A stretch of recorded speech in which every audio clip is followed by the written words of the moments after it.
লেবুটা হবে symbol of status, একটা শ্রেণীর লোক কিনবা কেউ কিনতে পারবে না। এই জন্য আমি চাই লেবুর দাম 200 টাকা কেজি হোক, 200 টাকা হালি হোক। লেবু একটা খুব ইম্পর্টেন্ট আইটেম না ইফতারের জন্য, কারণ ইফতার খাওয়ার কি দরকার, তা সে রুটি আর ডাল খাবে।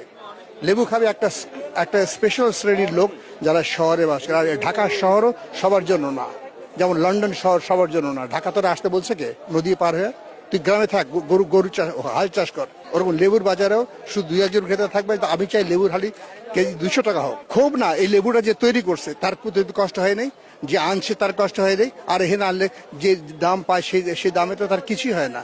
তো আমি চাই যে গরিব ওই লোকটা সে রাতারাতি বড় হোক, সে ধানমন্ডিতে বাড়ি কেনুক। খালি চোর চারটারা ধানমন্ডিতে বাড়ি কিনবে, যারা কৃষক যারা ফসল ফলাবে সব কিছু তারা ওই গ্রামের মধ্যে পড়ে থাকবে আর মশার কামড় খাবে দেখি।